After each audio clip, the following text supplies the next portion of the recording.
안녕하세요. 윌리엄 리입니다. 우한폐렴에 대비한 각자 도생. 여기서 말씀드리는 건 일종의 참고사항에 불과하며 과학적으로 확증되지 않은 내용들, 저희 경험에 근거한 내용들이 상당수 포함되어 있으므로 이 내용을 실천함에 있어 전적으로 여러분 판단과 책임하에 하셔야 한다는 점을 분명히 말씀드립니다. 특히 특이 체질이나 만성 질환을 앓고 계시는 분들은 이를 시행하는 것에 있어 의사 등 전문가의 상담을 받으라고 강하게 권합니다. 우한폐렴의 기세가 감염의학 바이러스 전문가들의 예상을 넘어 엄청난 기세를 보이고 있습니다.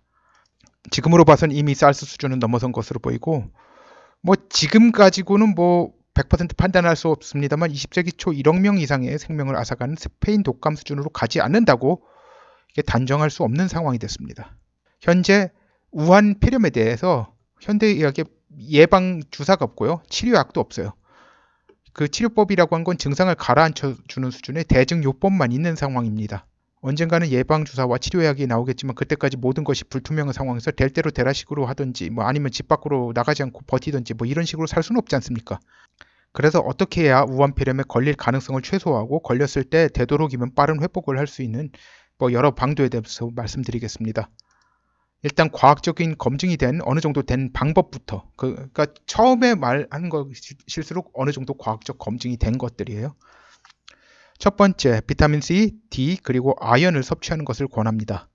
용량이 중요한데 비타민 C는 최소 3000mg 정도 섭취를 권합니다. 비타민 C 섭취로 소화불량이 일어나는 분들을 위해서 에스터C 등의 제품이 있으니까 참고하시길 바라고요.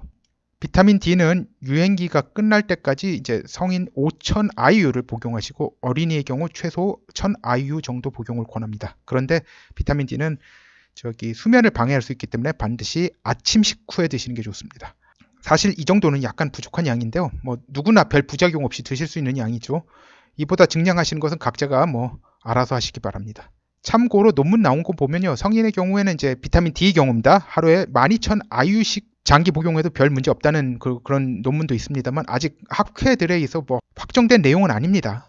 아무튼 겨울에 해가 짧고 햇볕을 쐬는 기회가 거의 없으므로 비타민 D 과량 섭취하기가 오히려 힘든 상황입니다. 그리고 아연의 경우 굴에 많이 들어있어요. 그리고 아연이 들어있는 영양제들도 있습니다. 한국에서 제가 예전에 한국에 있을 때 한국에서 아연으로 된 영양제를 약국에서 사서 먹었던 것 같은데 기억이 잘 안 나네요. 이름이 아직도 팔고 있는지 모르겠습니다. 하여튼간 그런 아연 제제를 드시든지 아니면 이제 굴을 드시면 됩니다. 제가 얼마 전에 이제 갑자기 굴이 먹고 싶더라고요. 그래서 아연 제제를 먹으니까 굴 먹고 싶은 생각이 없어지더라고요. 자, 두 번째로 외출 시 얇은 마스크라도 쓰시고요. 이건 많이 들어서 알고 계실 거예요. 가족 중 감염자가 있으면 집에서도 마스크를 쓰시기 바랍니다. 그게 좋습니다. 여기에 더해서 시력이 좋아 안경을 쓰실 필요가 없는 분들도 환자 근처에 갈 위험이 완전히 없어진 상황 아니면요. 도수 없는 안경이라도 쓰시라고 권합니다. 비말이라고 하는 미세한 물방울입니다. 미세한 침 방울이죠. 에취 하면서 나온 미세한 방울. 눈의 각막을 통해서 전염된 사례가 있다고 합니다. 셋째로 외부에 다닐 때는 물휴지를 휴대해서 수시로 손을 닦으라고 권합니다. 화장실을 가면 반드시 손을 닦는 게 좋아요. 화장실을 갔다 들리게 되는 경우에는 반드시 손을 닦는 게 좋아요. 비누를 사용하는 게 좋지만 이게 번거로우시면 흐르는 수돗물에 두 손을 잠시라도 비비는 것 정도만 해도 감염률을 줄입니다.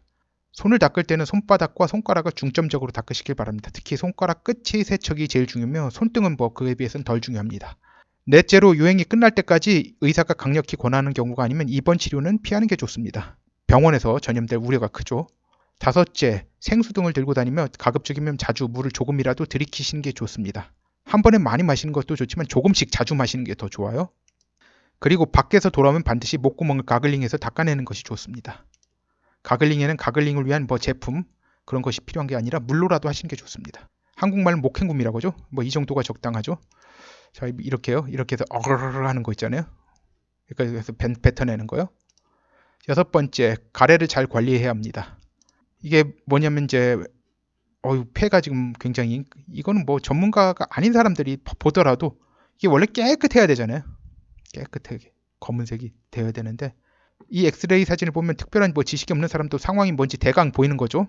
어느 의사분의 페이스북에서 본 건데 가래가 워낙 많이 생겨서 호흡을 제대로 할 수 없는 지경에 이른 것이라고 합니다. 전문의약품, 즉 처방으로 구입할 수 있는 거담제의 경우는 여기에 언급하지 않겠습니다. 그건 각 의사의 몫입니다. 기본적으로 거담에 도움이 되는 것들 열거하자면 다음과 같습니다. 거담은 여러 의미가 있지만 제가 여기서 말씀드리는 것은 그 중에서 가래를 묽게 만들어 배출을 쉽게 만드는 것에 있어요. 뭐 기침을 억제하거나 그런 것은 뭐 전염률을 줄이는다는 의미는 있지만 그 위험에 빠뜨릴 수도 있어요. 오히려 가래를 폐에서 뱉어내질 않아가지고. 그래서 이거는 이제 과학적으로 뭐 100% 증명된 건 아닙니다. 뭐 미국 쪽, 그러니까 북미 쪽 민간요법 그런 것들도 있는 거죠. 계피, 식초라고 하는 것은 여기서 애플 사이더 식초를 얘기하는 거예요. 애플 사이더라고 하는 건 사과술이에요. 사과즙으로 만든 술인데 이걸 갖다 오래 놔두면 식초가 됩니다. 애플 사이더 비니가라고 합니다. 그리고 색깔이 짙은 꿀.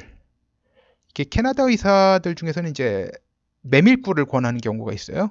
이게 이제 호흡기 질환에 좋다고.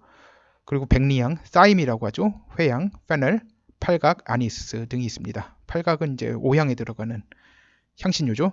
이외에 약국에 가서 일반 의약품 거담제 구입을 약사와 상의하시길 바랍니다. 가래를 묽게 하면서 부작용이 없는 제품 구입을 해서 평소에 예방적 목적으로 드시는 것도 괜찮을 듯 합니다. 이 정도는 예방 목적으로 드시고 만약 증상이 조금이라도 나타나면 복용을 중단하시고 병원에서 처방약을 받아 드시길 바랍니다. 오늘은 이 정도 하겠습니다. 감사합니다.